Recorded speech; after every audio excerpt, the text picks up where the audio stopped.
నమస్కారం, నా పేరు శివ. అందరూ ఎలా ఉన్నారు ఫ్రెండ్స్? ఇవాళ ఈ వీడియోలో ఈపీఎఫ్ ఖాతాదారులకి మరొక ఇంపార్టెంట్ విషయాన్ని నేను చెప్పబోతున్నాను. వీడియోలోకి వెళ్ళే ముందు ఇలాంటి విషయాలు మీరు మరింత తీసుకుని వీడియో కింద సబ్స్క్రైబ్ బటన్ ఉంది, అంటే ఆప్ చేసి మన ఛానల్ సబ్స్క్రైబ్ చేసి పక్కనే ఉన్న బెల్ బటన్ని యాక్టివేట్ చేయండి. అనేది లైక్ చేసి మన ఛానల్ని సపోర్ట్ చేయండి. సో లైక్ చేయడం అయితే మర్చిపోకండి.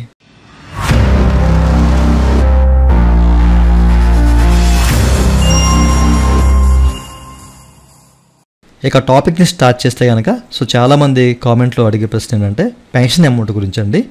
ఓకేనా? చాలామంది పెన్షన్ అమౌంట్ గురించి అడుగుతున్నారు. అట్లాగే ఇప్పుడు ఒక ఇష్యూ కూడా వచ్చింది, దాన్ని కూడా మీకు చూపిస్తాను. ఓకేనా?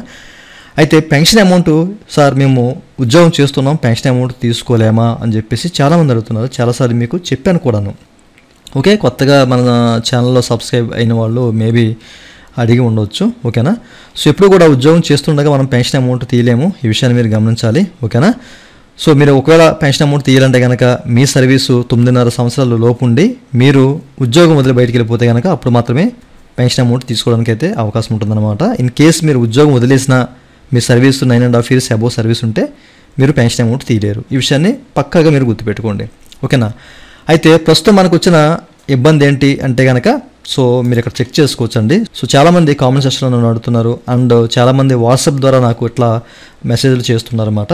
ఓకేనా? ప్రస్తుతానికి మేము పెన్షన్ అమౌంట్ తీసుకుంటుంటే ఈ ఇష్యూ వస్తుందని చెప్పేసి, అది కూడా ఏంటి, date of exit in respect of member is not available అని చెప్పేసి.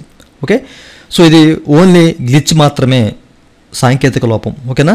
ఈపీఎఫ్ వెబ్సైట్లో ఉన్న ప్రాబ్లం వల్ల ఇది మాత్రం మీకు చూపిస్తుంది అనమాట. ఓకే, ఇట్లా చూపిస్తుంది.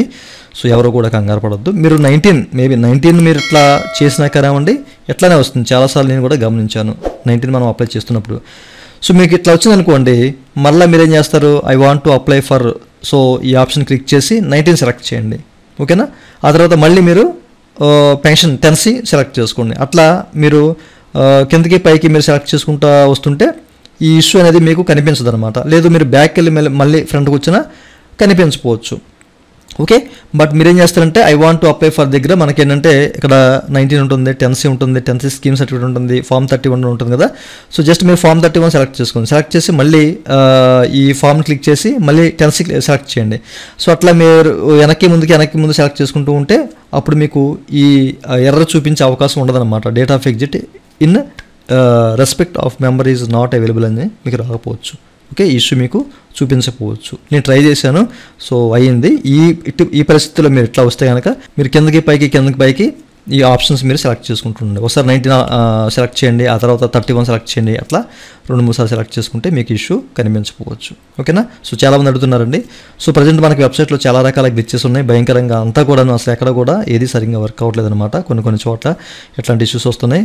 ఇప్పుడు మనము జాయింట్ డిక్లరేషన్ సబ్మిట్ చేస్తున్నప్పుడు కూడా ప్రజెంట్ అయితే ఇష్యూస్ చూపిస్తున్నాయి. ఓకేనా? వెయిట్ చేయండి, ఒక 2 or 3 days వెయిట్ చేయండి. ఈ ప్రాబ్లమ్స్ మీకు సాల్వ్ అయ్యే అవకాశం అయితే ఉంది. ఇదండి వాళ్ళ వీడియో. ఈ వీడియో మీకు నచ్చితే వీకెండ్ లైక్ బటన్ లైక్ చేసి మీరు సపోర్ట్ చేయండి. అలాగే 2 నిమిషాలు మీరు మధ్య తీసుకున్న వీడియో కింద సబ్స్క్రైబ్ ఉంటుంది, అంటే ఆప్ చేసి మీరు సబ్స్క్రైబ్ చేసి పక్కన థ్యాంక్ ఫర్ వాచింగ్ అండ్ జై హింద్.